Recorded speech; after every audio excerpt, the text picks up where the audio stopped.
katanya wis sesek nafas, dia share lagi. Waktu dia nge-share itu saya mangkel sudah sebenarnya. Apa ini betul? Belum tentu betul kan. Ternyata betul, salah. Bukan kena COVID, dia sesek nafas memang asma. Karena ketakutannya itu loh.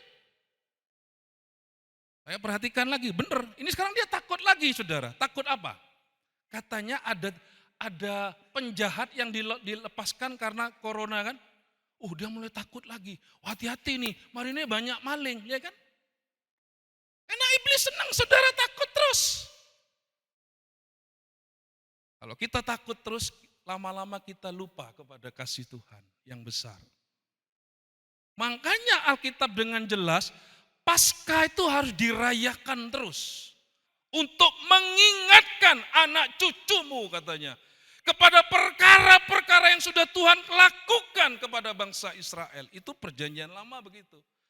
Tapi perjanjian baru itu harus dikerjakan juga Paskah untuk apa? Untuk kita ingat Yesus sudah mati buat kita semua. Kita ini gampang lupa saudara. Termasuk saya. Saya ini juga gampang lupa. Kenapa? Kita fokus kadang persoalan. Namanya orang hidup punya persoalan saudara. Haleluya. Saya tetap bikin kebaktian bukan saya ini sok-sok hebat gitu, sok-sok kuat. Enggak. Saya juga sembahyang sama Tuhan. Minta tolong sama Tuhan. Minta kemurahan, belas kasihan Tuhan.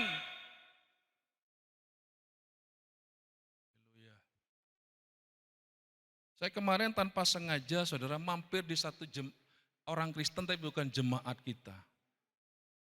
Saya baru duduk dia sudah ngomong gini, kok aku tidak setuju live streaming tuh kok. Itu bukan jemaat ya saudara. Saya kebetulan mampir gitu loh karena pas-pasan gitu ya sudah mampir. Aku tidak setuju live streaming. Lawang kita nih live streaming nanti sambil nyapu kok, sambil jaga toko. Kok rasanya tidak serius? Saya dalam hati begini, benar aku juga seperti itu pemikiran saya. Tapi tidak apa-apalah kita juga siapkan ini video ini. Kita berdoa yang tidak hadir juga mendengar firman Tuhan. Supaya Tuhan menjamah mereka memberikan kekuatan. Tapi saya kasih ilustrasi gini saudara. Saudara pergi toko ya, toko ini rame, sing beli saudara. Terus saudara dari rumah, telepon, pesen. Aku pesen ini. Padahal toko itu rame saudara. Saya mau tanya, siapa yang dilayani dulu saudara? Sing datang langsung pasti, ya kan? Sing di rumah belakangan, itu pun ada barangnya. Ngerti saudara? Saya kasih ilustrasi itu saudara. Haleluya. Amin. Saudara yang datang dengan pengorbanan saudara, itu Tuhan senang. Artinya kita mau belajar taat. Belajar mau setia sama Tuhan. Ya kan? Belajar setia. Haleluya saudara. Amin. Terus sedikit lagi saudara. Terus. Sekarang kita loncat saudara. Ayat 26, lihat. Berfirmanlah Allah, baiklah kita menjadikan manusia menurut gambar dan rupa kita. Itu kita saudara ya. Kita mungkin jarang belajar tentang Tritunggal. Tritunggal itu saudara, Allah satu tapi dalam 3 pribadi. Ya, kita kenal Allah Bapa, Allah Anak, Allah Roh Kudus. Tapi ketiganya satu, bukan berarti orang Kristen punya Allah 3, tidak saudara. Dan setiap pribadi ini punya kekasan masing-masing. Bapa itu bicara yang menciptakan. Anak adalah bicara yang menyelamatkan. Roh Kudus yang memelihara, menguatkan. Haleluya. Puji Tuhan. Itu bicara kesatuan. Sama dengan gereja. Gereja itu bicara kesatuan. Biarpun kita banyak pribadi, tapi kita menjadi satu. dipimpin oleh seorang gembala. Memang gembala yang agung, Yesus. Itu saudara. Haleluya saudara. Nah perhatikan, baiklah kita menjadikan manusia menurut gambar dan rupa kita. Supaya mereka apa saudara? Mari yang keras, berkuasa. Coba saudara lihat. Berkuasa. Atas apa saudara? Apa berkuasa atas Tuhan yang menciptakan manusia? Bukan. Atas segala ciptaan, luar biasa. Jadi waktu manusia diciptakan saudara, menurut gambar dan teladan Allah, manusia penuh dengan kemuliaan Allah, manusia diberi otoritas untuk berkuasa atas segala ciptaan. Haleluya saudara. Berkuasa. Amin saudara. Berkuasa atas segala ciptaan.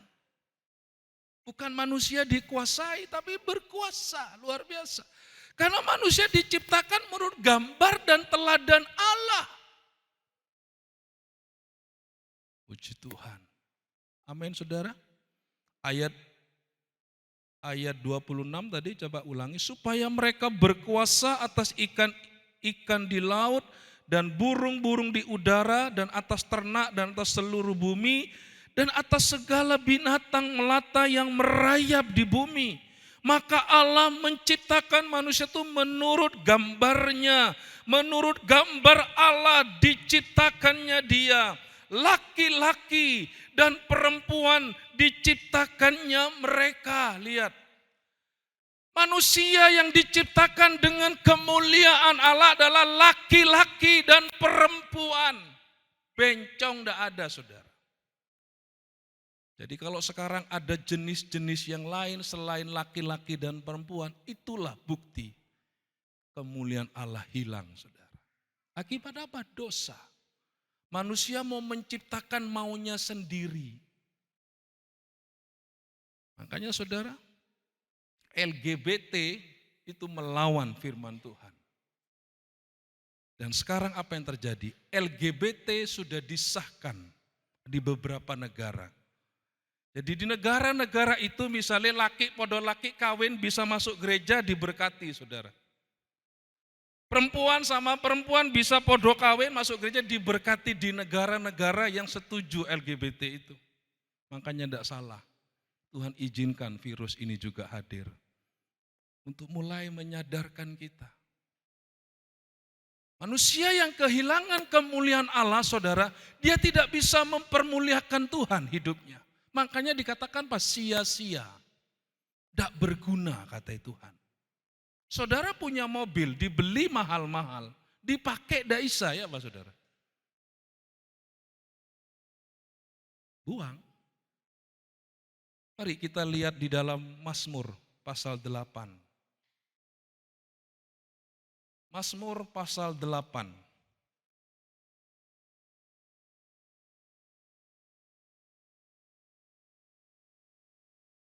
Puji Tuhan, saudara. Mazmur pasal 8 mulai ayat 2 langsung sudah ya. Ya Tuhan, Tuhan kami, betapa mulianya namamu di seluruh bumi. Keagunganmu yang mengatasi langit dinyanyikan. Ya Tuhan, Tuhan kami, betapa mulianya namamu di seluruh bumi. Lihat. Manusia yang memiliki kemuliaan Allah, hidupnya itu selalu mempermuliakan Tuhan. Haleluya. Ya Tuhan, Tuhan kami, betapa mulianya namamu di seluruh bumi. Keagunganmu yang mengatasi langit dinyanyikan. Dari mulut bayi-bayi dan anak-anak yang menyusu telah kau letakkan dasar kekuatan karena lawanmu. Untuk membungkamkan musuh dan pendendam. Luar biasa saudara ya. Dari mulut bayi-bayi dan anak-anak yang menyusu. Coba mama-mama, lek bayi ini nangis ya Pak? Caca, dulu Warren sik bayi, terus Warren nangis, apa gini? Oh Warren nangis, terus tidur lagi. Gobel mamanya sudah, ada apa kan gitu. Hebat ya. Hebat ya ciptaan Tuhan itu ya. Ayat 4, jika aku melihat langitmu buatan jarimu, bulan dan bintang-bintang yang kau tempatkan, apakah manusia sehingga engkau mengingatnya? Apakah anak manusia sehingga engkau mengindahkannya? Namun engkau telah membuatnya hampir sama seperti Allah. Tapi bukan Allah, saudara. Kita diciptakan menurut gambar dan teladan Allah. Namun engkau telah membuatnya hampir sama seperti Allah dan telah memahkotainya dengan kemuliaan dan hormat. Engkau membuat dia berkuasa atas buatan tanganmu. Segala-galanya telah kau letakkan di bawah kakinya. Kambing domba dan lembu sapi sekalian, juga binatang-binatang di padang, burung-burung di udara, dan ikan-ikan di laut, dan apa yang melintasi arus lautan. Ayat 10, ya Tuhan, Tuhan kami, betapa mulianya namamu di seluruh bumi. Lihat saudara, manusia yang memiliki kemuliaan Allah, hidupnya mengagungkan Tuhan. Manusia yang mempunyai kemuliaan Allah, itu hanya Tuhan yang ditinggikan. Ini saudara. Tidak salah di dalam 2 Timotius katanya 3 ya, di akhir zaman manusia akan sukar hidupnya. Kenapa saudara? Karena manusia hanya mencintai dirinya sendiri. Itu saudara. Jadi memang orang yang tidak punya kemuliaan Allah itu larinya mencintai diri sendiri. Sebab itu kita bersyukur saudara.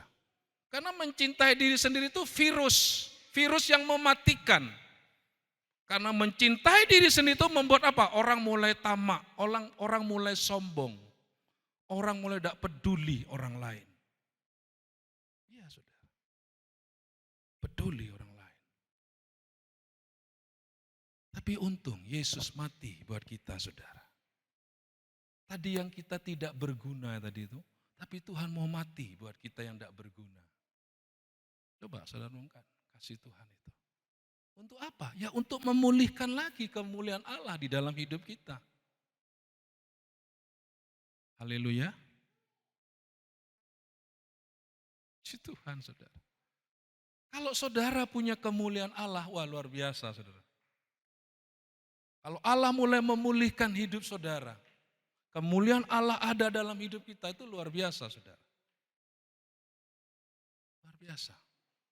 Nanti kita lihat, mari kita lihat sekarang contoh di dalam perjanjian baru juga. Ini manusia yang sudah dipulihkan kemuliaan Allah. Kita ambil contoh di dalam satu pribadi yang bernama Paulus. 2 Korintus pasal 3, mari kita lihat. 2 Korintus pasal 3. Ya. 2 Korintus pasal 3 ayat 1 saudara. Nah, kita lihat. Sudah saudara?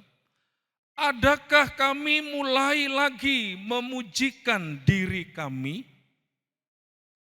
Atau perlukah kami seperti orang-orang lain menunjukkan surat pujian kepada kamu atau dari kamu?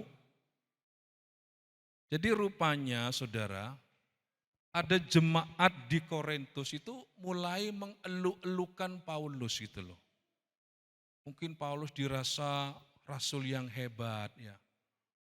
Dan memang kita lihat panggilan Tuhan kepada Paulus kan sangat hebat, melebihi yang lain kan. Ya kan? Tuhan sendiri loh yang panggil Paulus untuk jadi rasul, saudara, ya kan? Bukan manusia, Yesus sendiri.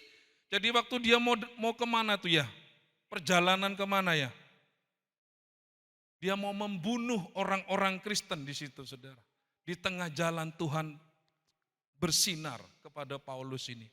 Dan Tuhan berkata, Saulus dulu namanya. Saulus, Saulus, kenapa engkau aniaya aku? Loh, siapa engkau Tuhan? Aku tidak pernah menganiaya kamu, kata Saulus. Loh, kalau kamu menganiaya umatku, kamu sama dengan menganiaya aku. Saudara, kalau kemuliaan Allah itu ada dalam hidup kita, apa yang saudara alami, Tuhan akan bela loh saudara. Orang tidak boleh main-main sama orang yang mempunyai kemuliaan Allah. Sebab itu saudara bersyukur sama Tuhan. Mungkin banyak orang bertambah jahat, tapi saya percaya orang yang memiliki kemuliaan Allah, orang takut mau main-main saudara. Haleluya. Nah, Paulus menegur jemaat Korintus. Karena bagi Paulus pujian manusia itu tidak penting. Gitu. Jadi artinya apa? Paulus tidak senang itu dipuji-puji saudara. Kenapa? Tadi orang yang punya kemuliaan Tuhan, itu senangnya Tuhan saja yang dipuji gitu loh. Tuhan saja yang diagungkan. Saudara agungkan Tuhan. Kalau hari ini masih bisa beribadah, agungkan Tuhan. Kalau saudara masih ada sampai hari ini, agungkan Tuhan. Bukan karena hebatnya saya. Kalau saudara bisa setia